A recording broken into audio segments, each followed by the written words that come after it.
La vuelta al mundo en 80 días. Novela de Julio Verne de 1873.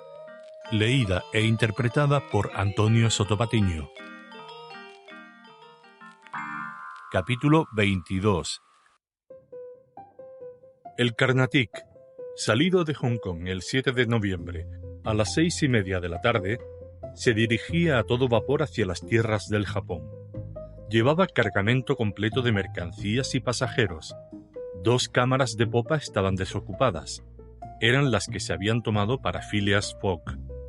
Al día siguiente por la mañana, los hombres de proa pudieron ver, no sin sorpresa, a un pasajero que, con la vista medio embobada, el andar vacilante, la cabeza espantada, salía de la carroza de segundas y venía a sentarse, vacilante, sobre una pieza de respeto.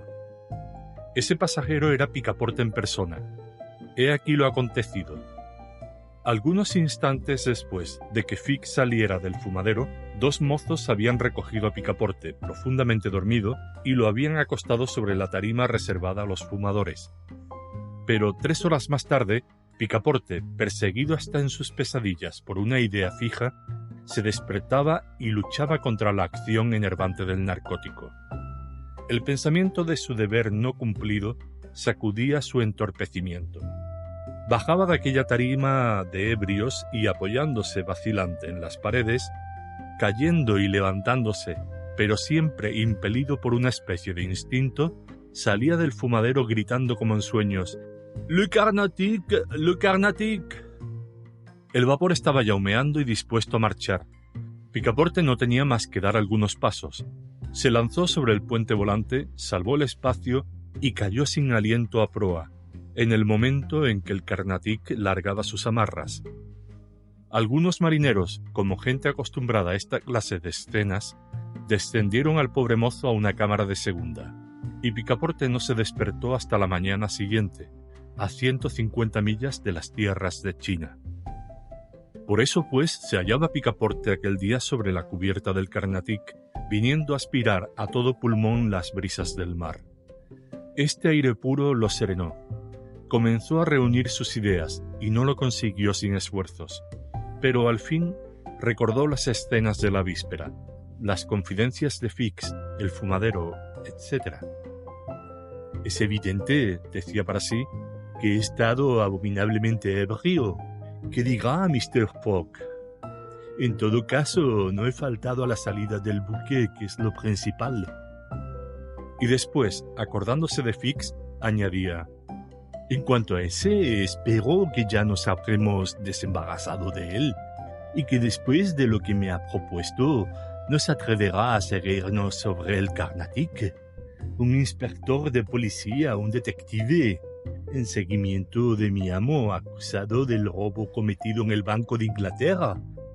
Quita ya, Mr. Fogg es ladrón como yo asesino». ¿Debía Picaporte referir todo eso a su amo? ¿Convenía enterarlo del papel que desempeñaba Fix en este asunto? ¿No sería mejor aguardar su llegada a Londres para decirle que un agente de policía metropolitana le había seguido alrededor del mundo y para reírse juntos? Indudablemente que sí, y en todo caso había tiempo de resolver esta cuestión. Lo más urgente era presentarse a Mr. Fogg y darle excusas por lo sucedido. Sobre cubierta no vio a nadie que se pareciese a Mr. Fogg, ni a Mrs. Aouda. «Bueno», dijo para sí, «Mrs. Aouda estará todavía acostada, y en cuanto a Mr. Fogg habrá tropezado con algún jugador de whist, y según su costumbre». Diciendo esto, Picaporte bajó al salón. Allí no estaba su amo. Picaporte preguntó al purser cuál era el camarote que ocupaba Mr. Fogg. El purser le contestó que no conocía a nadie que se llamara así. «Dispensad», dijo Picaporte insistiendo.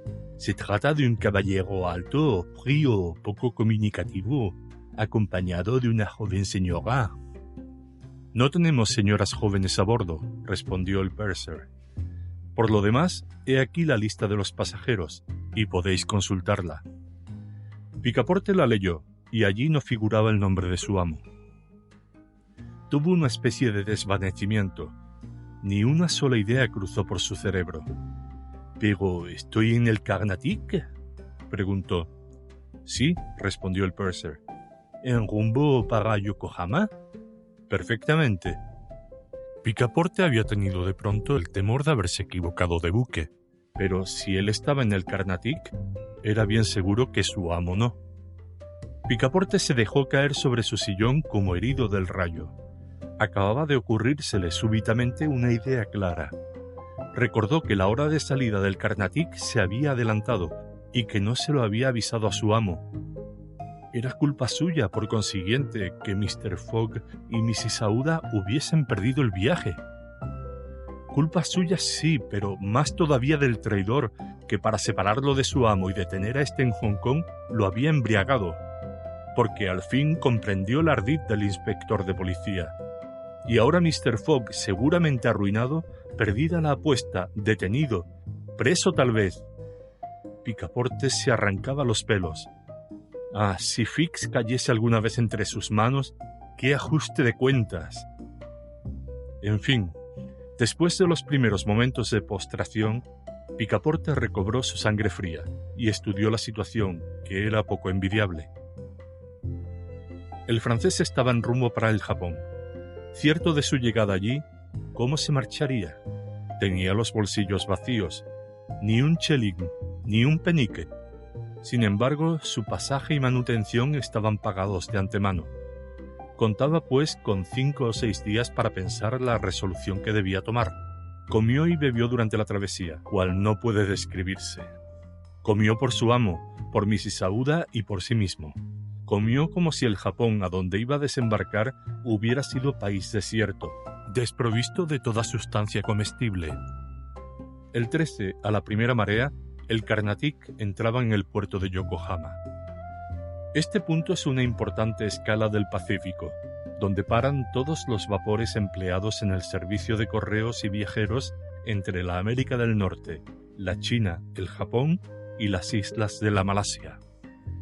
Yokohama está situado en la misma bahía de Yedo, a corta distancia de esta inmensa ciudad, segunda capital del Imperio japonés, antigua residencia del Taikun, cuando existía este emperador civil, y rival de Meako, la gran ciudad habitada por el Mikado, emperador eclesiástico descendiente de los dioses. El Carnatic se arrimó al muelle de Yokohama, cerca de las escolleras y de la aduana, en medio de numerosos buques de todas las naciones. Picaporte puso el pie, sin entusiasmo ninguno, en aquella tierra tan curiosa de los hijos del sol. No tuvo mejor cosa que hacer que tomar el azar por guía, andar errante a la aventura por las calles de la población. Picaporte se vio al pronto en una ciudad absolutamente europea, con casas de fachadas bajas, adornadas de cancelas, bajo las cuales se desarrollaban elegantes peristilos, y que cubría con sus calles, sus plazas, sus docks, sus depósitos, todo el espacio comprendido desde el promontorio del Tratado hasta el río. Allí, como en Hong Kong, como en Calcuta, hormigueaba una mezcla de gentes de toda casta, americanos, ingleses, chinos, holandeses, mercaderes dispuestos a comprarlo y venderlo todo, y entre los cuales el francés era tan extranjero como si hubiese nacido en el país de los Hotentotes. Picaporte tenía un recurso, que era el de recomendarse cerca de los agentes consulares franceses o ingleses establecidos en Yokohama. Pero le repugnaba referir su historia, tan íntimamente relacionada con su amo, y antes de esto quería apurar todos los demás medios. Después de haber recorrido la parte europea de la ciudad sin que el azar le hubiese servido, entró en la parte japonesa, decidido en caso necesario a llegar hasta Yedo. Esta porción indígena de Yokohama se llama Benten, nombre de una diosa del mar adorada en las islas vecinas. Allí se veían admirables alamedas de pinos y cedros, puertas sagradas de extraña arquitectura, puentes envueltos entre cañas y bambúes, templos abrigados por una muralla inmensa y melancólica de cedros seculares, conventos de bonzos, donde vegetaban los sacerdotes del budismo y los sectarios de la religión de Confucio, calles interminables donde había abundante cosecha de chiquillos, con tez sonrosada y mejillas coloradas, figuritas que parecían recortadas de algún biombo indígena, y que jugaban en medio de unos perrillos de piernas cortas y de unos gatos amarillentos, sin rabo, muy perezosos y cariñosos. En las calles todo era movimiento y agitación incesante. Bonzos que pasaban en procesión, tocando sus monótonos tamboriles, yacuninos, oficiales de la aduana o de la policía, con sombreros puntiagudos incrustados de laca y 2 sables en el cinto, soldados vestidos de percalina azul con rayas blancas y armados con fusiles de percusión, hombres de armas del mikado metidos en su justillo de seda con loriga y cota de malla, y otros muchos militares de diversas condiciones, porque en el Japón la profesión de soldado es tan distinguida como despreciada en China. Y después hermanos postulares, peregrinos de larga vestidura, simples paisanos de cabellera suelta, negra como el ébano, cabeza abultada, busto largo, piernas delgadas, estatura baja, tez teñida, desde los sombríos matices cobrizos hasta el blanco mate, pero nunca amarillo como los chinos, de quienes se diferenciaban los japoneses esencialmente. Y por último, entre carruajes, palanquines, mozos de cuerda, carretillas de velamen, norimones con caja maqueada, cangos, suaves y verdaderas literas de bambú, se veía circular a cortos pasos y con pie chiquito, calzado con zapatos de lienzo, sandalias de paja o zuecos de madera labrada. Algunas mujeres poco bonitas, de ojos encogidos, pecho deprimido, dientes ennegrecidos a usanza del día, pero que llevaban con elegancia el traje nacional, llamado kimono, especie de bata cruzada con una banda de seda, cuya ancha cintura formaba atrás un extravagante lazo, que las modernas parisienses han copiado, al parecer, de las japonesas. Picaporte se detuvo paseando durante algunas horas entre aquella muchedumbre abigarrada, mirando también las curiosas y opulentas tiendas, los bazares en que se aglomeraba todo el oropel de la platería japonesa, los restaurantes adornados con banderolas y banderas en los cuales estaba prohibido entrar, y esas casas de té donde se bebe a tazas llenas el agua odorífera con el saké, licor sacado del arroz fermentado, y esos confortables fumaderos donde se aspira un tabaco muy fino, y no por el opio, cuyo uso es casi desconocido en el Japón. Después Picaporte se encontró en la campiña, en medio de inmensos arrozales.